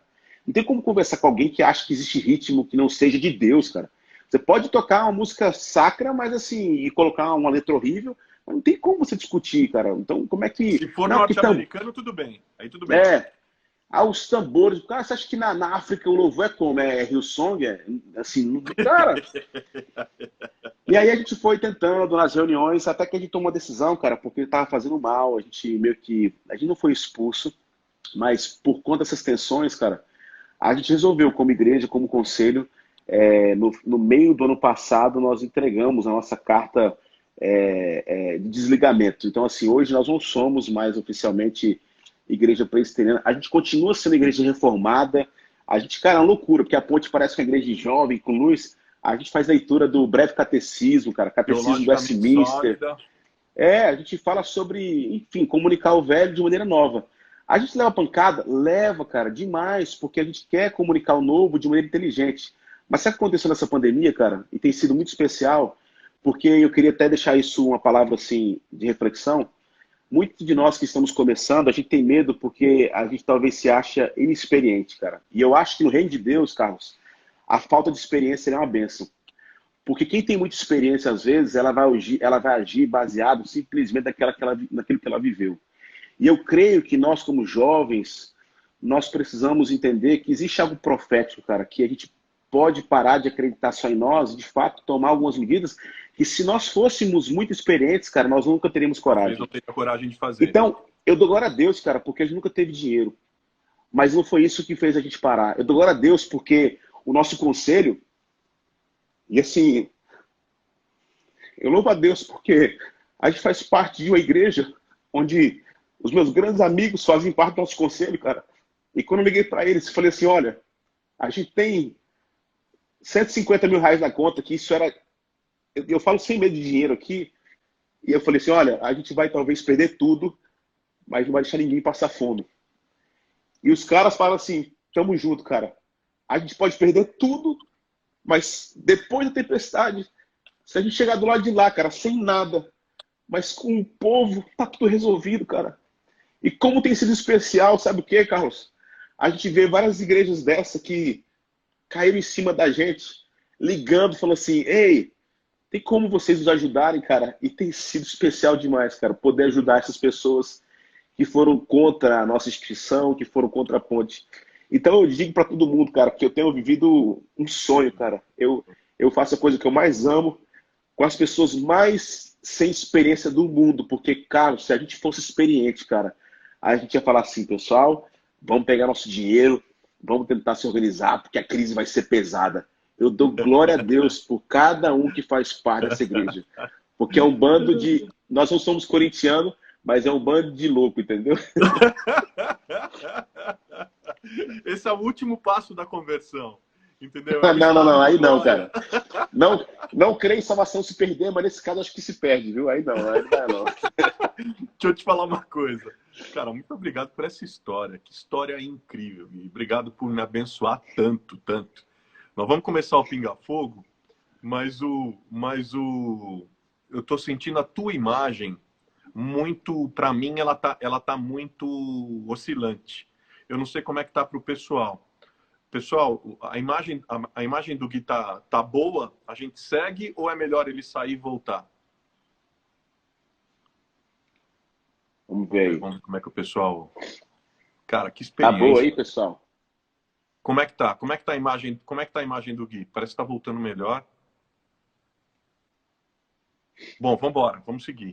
Para mim, então. se ela começar Joia. a não ficar tão boa, vamos em frente, vamos em frente. Bom, vamos pro Pinga Fogo. Pô, depois dessa, velho, você me quebrou as pernas aqui. Ah, caramba. Isso não é coisa que se faça com coração corintiano que já é sofredor. Ó, tá de novo para mim a imagem tá... É o seguinte, aquela hora, desde o começo eu estava usando 4G aqui, estava com a internet, eu coloquei no 4G, fiz tudo no 4G. Se quiser eu posso tentar ir pro Wi-Fi, mas tenta eu de acho novo. que... Tenta só para tentar dar o... Ó, mas estão falando que tava ruim, mas arrumou. Tá vendo? Tá oscilando. Tá boa. Tenta mudar. Agora tá boa. Se vier mais uma vez... Ó, o pastor Valtinho tá aqui também. Cara, veio o Kenner aqui, não sei se ele ainda tá. O Kenner tava aqui, mandando um abraço pra gente. O Gedeon tá aqui, ouvindo a gente. Muita gente boa. Bom, bora lá. Pinga fogo, tá, velho? Aí é só saia justa, não tem moleza, tá? Tim Keller ou C.S. Lewis? Ah, cara, aí você quebra, hein? Ah, cara.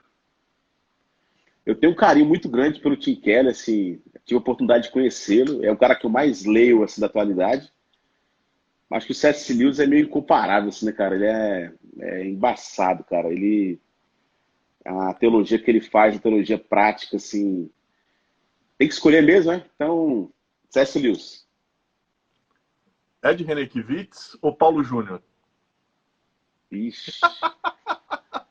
Não, cara, aí você vai me colocar em complicação. Acho que isso foi pegadinha, viu?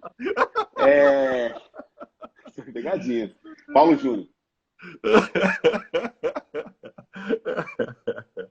Malafaia ou Papa Francisco? Papa Francisco, mas assim, de longe, mas é. Isso não deveria nem ser uma pergunta. Seu conterrâneo, grande influência na minha vida, Dom Robson Cavalcante ou Augustus Nicodemos? Dom Robson Cavalcante. A verdadeira igreja é aquela que Transparece Jesus em tudo que faz. pregar é? Transparece Jesus em tudo que faz. Tá. Pregar. Pregar é? Anunciar a boa notícia.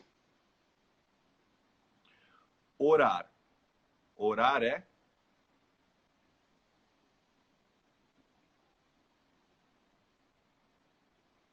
Tudo.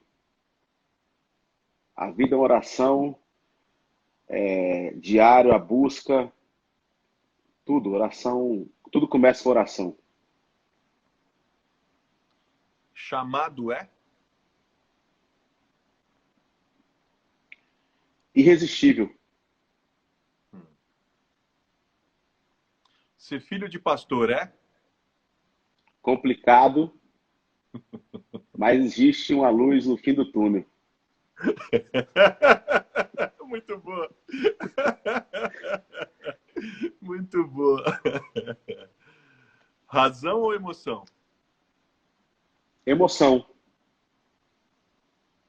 Olha, a Sandra tá mandando uma aqui. A Sandra e a Paty. Vou na mais simples, da Paty. Náutico ou Esporte? Ah, cara, o maior time do Nordeste, inclusive venceu o seu time em 2008. Ó, pronto, lá vem. Esporte Clube do Recife. Lá vem, lá vem. Eu tenho que aguentar você e o Fabinho é duro, viu? A Estava lá Sandra, naquele jogo, cara. a Sandra aqui. Tem intimidade com Deus, é? Necessário. Não tem como viver sem ter intimidade com Deus. É conhecer a si mesmo. A injustiça social é uma forma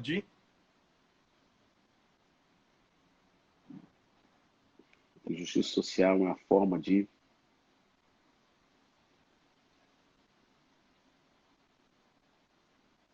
aprendermos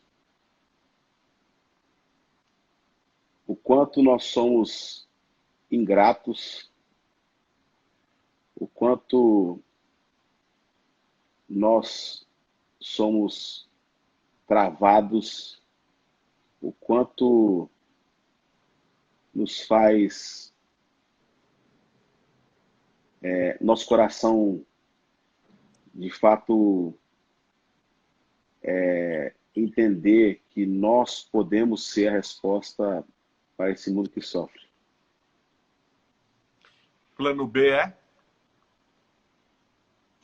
Escola.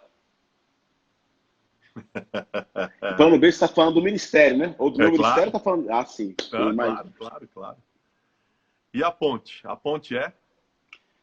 Cara, a ponte faz parte da minha vida, cara. A ponte não tem como desassociar a minha história. E eu não falo da ponte instituição, a gente usa sempre a expressão somos a ponte. E como tem sido bom encontrar tantas pessoas dizendo eu sou a ponte, eu sou a ponte. A ponte é minha vida, meu ministério, faz parte de quem eu sou hoje. Olha só, a Rafa Matias, Harley Franco é? Meu herói, meu pai querido, minha inspiração. Ana Lúcia Fernandes. Religião é? É um atraso. Religião ele deixa a gente embotados em percepção. Ó quem tá aqui, cara. O Maia, querido. Olha lá, ele Da mandando Missão missão mais, Mais. é? Missão Mais é inspiração. É isso Missão Mais aí. é constranger. Toda vez que eu falo com Maia, Gente enfim, boa de Deus. nossa, Gente boa de demais. Deus. Gente boa de Deus. Cris Kika Ferreira tá mandando a seguinte: Lenine ou Luiz Gonzaga? Cara, mestre Luiz Gonzaga. Mas ele também é especial demais. Lenine. Pra mim, velho. Pra mim, Lenine é tudo. Mas é você que tem que responder, não sou eu. É, O Júnior Feitosa, amigo querido do coração, também tá mandando. Pernambuco é? minha casa, cara. Eu nasci no Mato Grosso, mas já tô lá há 25 anos. Pernambuco é minha história, né? É meu lugar do coração. Alto Araguaia ou Recife? Ah, cara, é diferente, assim. Eu tenho um carinho muito grande ainda pela cidade que eu nasci, né? Mas já tô há quase 30 anos já em Recife, né? Mas guardo com muito, assim, muito carinho a minha infância e os mato-grossenses roedores de piqui. Ó, o Leandro Virgínio também aqui. Ô, querido, um abraço especial para você, viu? Você é um mano querido do coração. Praia da Boa Viagem é? Perigosíssima, tem muito tubarão. Pela ponte ou de barco? Pela ponte, cara. Claro. Solitude é? É um tempo de crescimento, de se conhecer. Eu vivi muito tempo na solitude, aprendendo mais sobre Deus. É um tempo necessário para Família todos é? nós. Opa. Família é? A maior expressão que a gente aprende sobre o amor de Deus, o amor incondicional, é através da família. Eu aprendo todos os dias sobre Jesus, vendo os meus filhos. Acabei de perder o jogo pro meu filho, mesmo sabendo que eu poderia ganhar. E a gente perde feliz, né, cara? A delícia. A gente encontra Deus no dia a dia, na família. Churrasco de picanha ou churrasco de costela? Cara, não fala isso não, que chega da vontade aqui, ó. A picanhazinha é incomparável, né, cara? Eu acho que no céu, eu falo sempre, no céu a gente vai comer picanha todo dia e não vai ter alteração nenhuma. Churrasco de picanha. E o Coldplay? Viva la vida ou Clocks? Clocks. Mais raiz, né, cara? Foi antes, né? Irmãos Arraes ou Marcos Almeida? É, cara, você tá me complicando, hein, irmão? Thiago Acho que são esteve aqui a duas. semana passada e o Marcos vai estar aqui semana que vem. Então você me escolhe direito aí. Ah, bicho, eu não vou responder essa, não. Os dois até. Os dois, pra mim, assim, são dois irmãos queridos, cara. O Marcos e o Thiago, além de ser os caras que eu mais curto, assim, da música Eu também. brasileira, né? Cristã. Eles são irmãos, assim, de coração, de caminhada. O dia na sua vida em que você pensou em desistir de tudo foi? Quando. Pode ser dois, não? Quando meu irmão faleceu. Quando meu irmão faleceu. E ministerialmente foi quando, no Parro da Vida, todo mundo faz uma prova de hermenêutica bíblica, ou seja, interpretação de texto, exegese e tal. E eu não consegui fazer a prova. Eu falei assim, eu nunca vou ser pastor. Eu chorei muito, cara. Minha irmã tirando nota 10, a minha namorada, os amigos meus, e eu olhava assim, eu pensei em desistir. Falei assim, dá pra mim não esse negócio. E o dia em que você soube que tudo valeu a pena? Esse dia foi? Há 4 semanas atrás, quando a nossa igreja entendeu que igreja é muito maior do que um prédio, que igreja é muito maior do que a nossa reunião dominical, que as pessoas continuam contribuindo mesmo sem ir lá presencialmente. eu acho que foi o dia que a nossa igreja, mais do que nunca, entendeu o que é essa igreja. Hum. Eu tenho chorado toda vez que eu vou falar sobre isso, porque de fato eu sou o cara mais feliz do mundo, cara, assim, fazendo parte dessa instituição que a gente faz hoje. Foi esse dia que o pessoal entendeu que igreja é ser de fato, literalmente, igreja para fora, abençoando a cidade. E o Alex? A maior lembrança que você tem do Alex é? Um excelente pescador, cara. Ele levava todo mundo para de óculos, snorkel, a gente ia pegar lagosta, a gente morava numa praia chamada Candeias, onde a maré baixava muito. Ele era o irmão que cuidava da gente. Meu pai falava assim, vocês vão, mas Alex, fica de olho. Era o irmão que cuida, o irmão que sempre se preocupava com a gente. Era o mais velho, né? Um homem de Deus, cara. A gente vai se reencontrar na glória. É um cara que faz parte para sempre, né, do nosso coração. A gente bate a saudade, mas a gente já, graças a Deus, já venceu o luto. A gente sabe que ele está muito melhor do que a gente.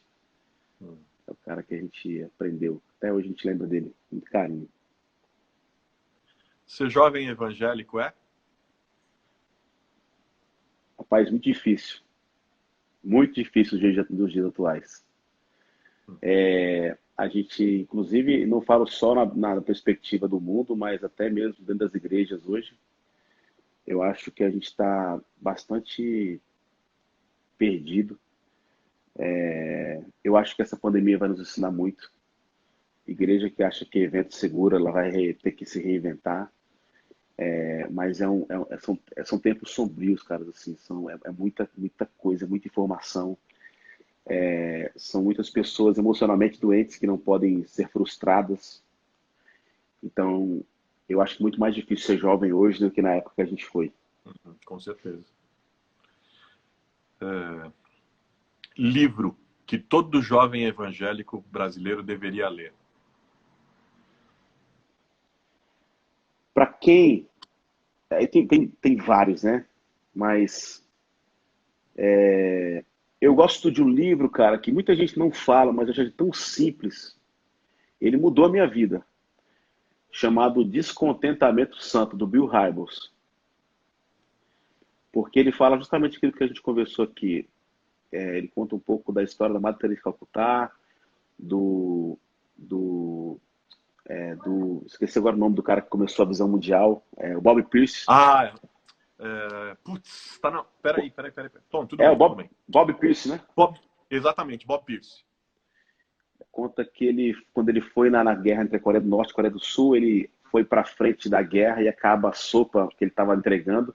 Ele volta para os Estados Unidos e fala assim: eu não vou mais viver com essa fome com as crianças. Ele começa a visão mundial e, através de uma frustração, porque ele não conseguiu alimentar, ele cria uma organização que, o último censo que eu tinha visto, eles alimentaram mais de 178 milhões de crianças.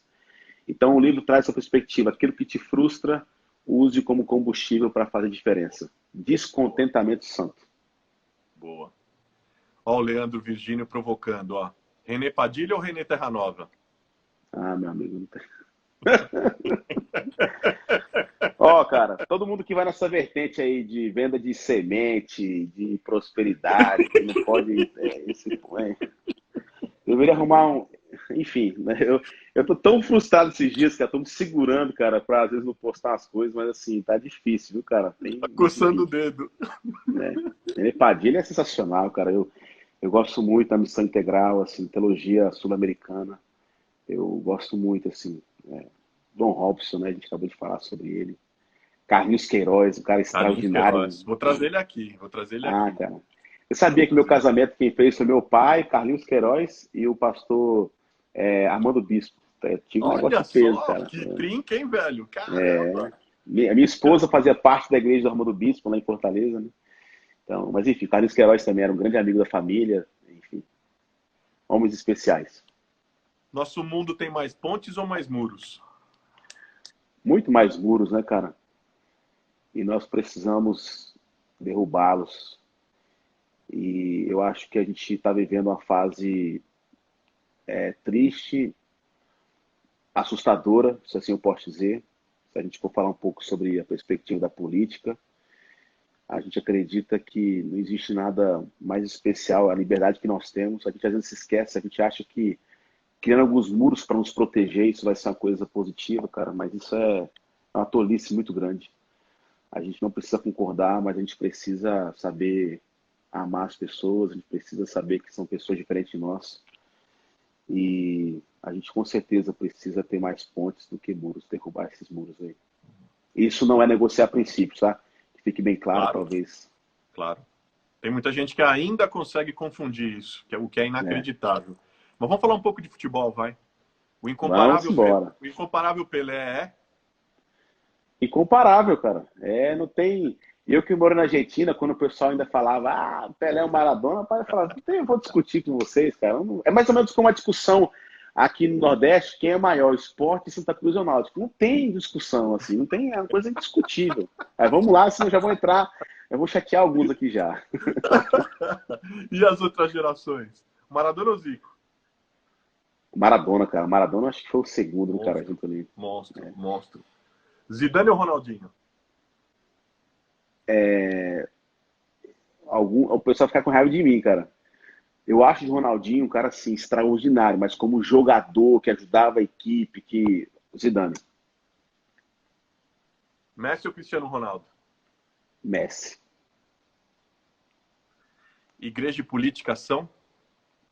Ah, mas espera aí, só um minutinho. Deixa eu deixar bem claro aqui. O maior jogador que já vi jogar, você não perguntou, achava que você ia jogar. Ia Ah, é perguntar. verdade, eu não perguntei isso. Ronaldo Fenômeno, cara. Pra mim Ronaldo ele é. Fenômeno. Poxa, cara, pra mim, assim, alguns atos Até exagero, porque, comparar. até porque a última camisa que ele vestiu foi o manto sagrado do Coringão, entendeu?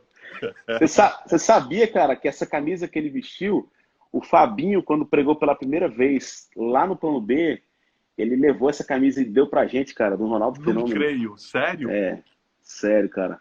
E a gente emoldurou e depois a gente fez um leilão para levantar recursos para nossos projetos sociais. Pô, não sabia. Mas, mas enfim. Foi mal. Vamos lá. Igreja e política são? É, necessários, cara, faz parte da nossa vida. Tanto a política como a igreja. E não tem como a gente viver sem. Eu acho que é uma tolice quando a gente quer achar que a gente não tem que se envolver com política. Não tem como. A política faz parte da polis, né, da discussão da vida. E igreja, cara, eu acredito muito na igreja. Eu acredito muito nessa instituição que o próprio Jesus criou, digamos assim. Eu acredito, cara, eu acho que nesse tempo de polarização, onde também tudo se torna muito. Ah, nós somos casa, o tempo do Espírito Santo, cara, a igreja sempre foi vinculado no conjunto, no plural. Eu creio na igreja de Jesus, cara. Eu creio na igreja de Jesus. Ó, o Matheus Malheiros aí, outra dura. Qual o maior pregador brasileiro, na sua opinião? Ah, eu já falei aqui. Para mim são dois, cara. Paulo Júnior e Ed René. Paulo Júnior, calma, calma. Paulo Júnior, não estou falando do Paulo Júnior que é tipo o Paul Walsh aí, não. Por isso que eu estou falando do Paulo Júnior que sai da terra. O gordinho é violento demais, cara. Inclusive, uma propaganda já, Carlos, já que se você deixar, domingo, Por cara, favor. a gente tem transmissão do culto das 10 e das 5. Domingo agora vamos começar um culto às 7 horas, que vai ser pegada à praça. Ou seja, vai ter muita gente.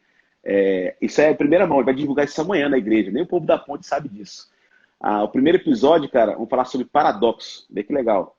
E vamos tocar a música Vencedor do Los Hermanos. E depois o Thiago Arraes vai participar com a gente tocando a música Mais. Sou mais que Uau! vencedor.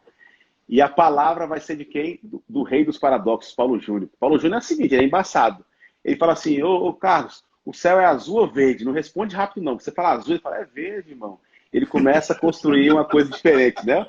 Ele é o rei do paradoxo. Então, domingo, 7 horas, cara, nós vamos inaugurar um negócio para não crente, assim, para conversar sobre espiritualidade de maneira saudável.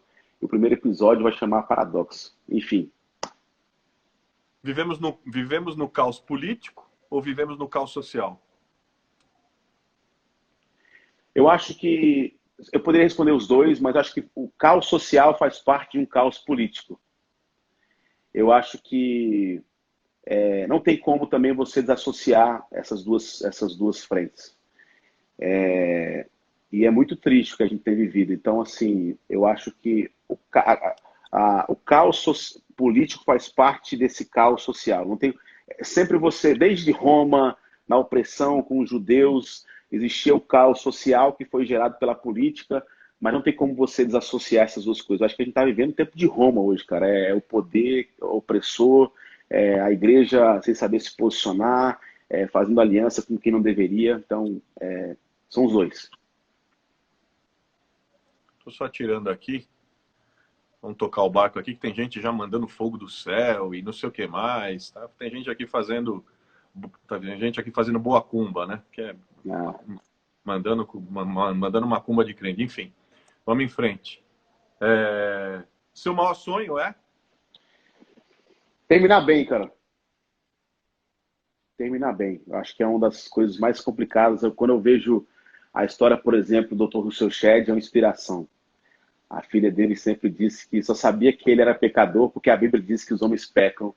Aquele homem foi um exemplo de quem terminou bem. Assim como Paulo com Timóteo, ele fala muito sobre isso. Meu maior sonho é terminar bem. As 5 últimas, elas são padrão, tá? Tá. Tem que responder rápido? É isso, papo. Não necessariamente, tá. Mas são as 5 últimas. Tempo curto, mas necessário. Pandemia tempo de se reinventar, redescobrir. Uma grande oportunidade. Personagem bíblico que você jamais gostaria de ser?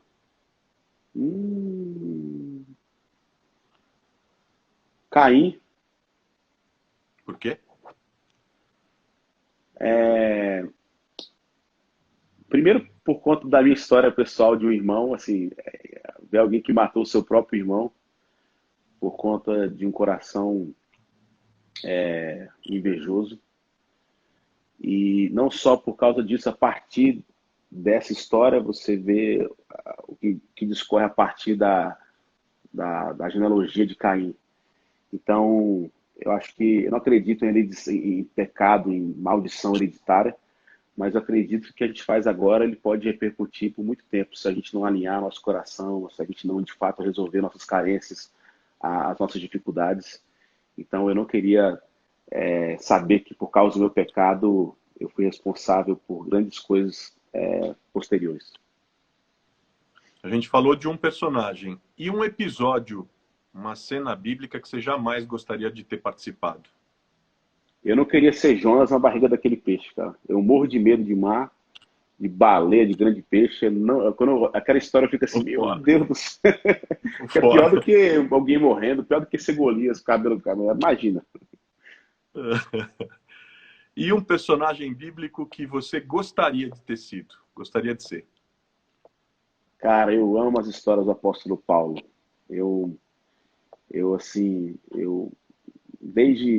Porque a história dele antecede aquele encontro na estrada para Damasco, depois que ele percebe que ele perdeu muito tempo, ele começa a correr atrás, é um cara que não parou.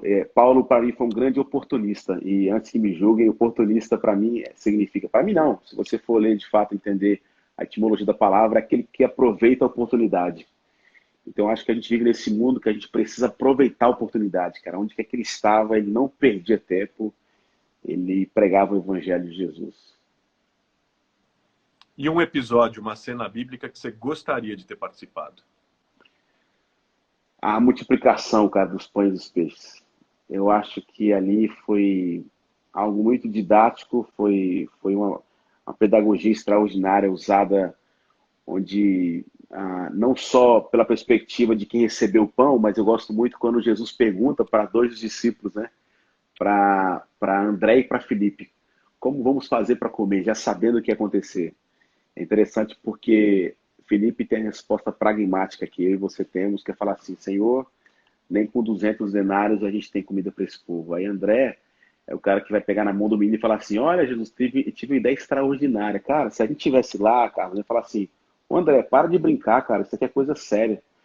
E aí é o ordinário que se transforma no extraordinário. Então aquela história ali, cara, se eu estivesse lá, eu ia falar assim, cara, a gente tá falando de coisa séria, são quase 30 mil pessoas, né, aquele dia.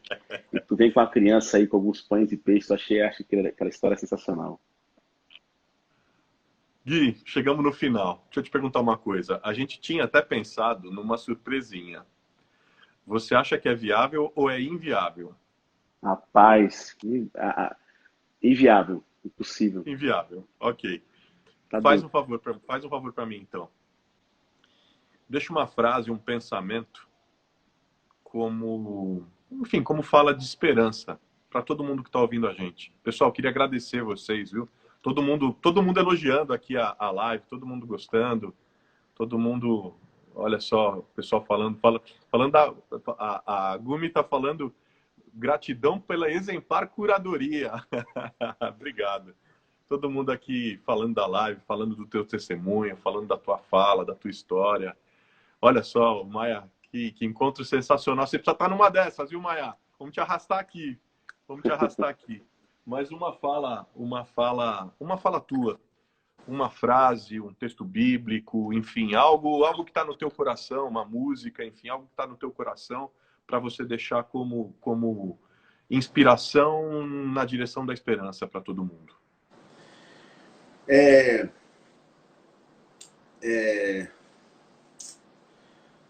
Eu falei, eu pincelei um pouco sobre isso.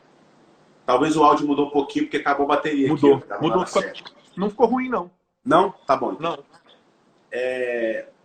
Cara, eu pincelei isso, mas isso é uma coisa que eu acredito muito, porque eu acho que tem muita gente que está nos assistindo que nessa pandemia ainda está um pouco atrasado, porque a expectativa é muito sobre daqui a pouco vai voltar ao normal. Não vai voltar ao normal. Não estou jogando praga. Mas a hora é agora da gente se reinventar. Não só na perspectiva de você que trabalha na igreja, estou falando em qualquer aspecto. E quando eu falo sobre isso, eu não estou usando uma prerrogativa que você tem que estar preparado para fazer algo sensacional. Eu creio de verdade, Carlos, você perguntou uma hora razão e emoção, normalmente as pessoas respondem razão. Eu não estou falando que não precisa existir as duas coisas. Mas eu creio muito, cara, que na perspectiva do nosso coração, do que aquilo tem, como a gente tem queimado o nosso coração diante disso tudo, a resposta para isso, ela vai falar muito sobre o que vai acontecer essa pós-pandemia e o que nós seremos como comunidade e como indivíduos. E a minha palavra assim, de esperança para todos vocês que estão nos escutando é que eu falei várias vezes aqui, eu sou uma pessoa que eu sou um milagre, eu não estou falando que eu sou alguém, por favor, não é isso, mas assim, eu tinha vergonha de falar em público, me achava despreparado, eu fui reprovado na prova de hermenêutica, eu tinha medo de tudo isso, cara. Mas eu sempre aprendi nessa caminhada que Deus usa as coisas mais improváveis, não só isso, cara, as pessoas sem experiência.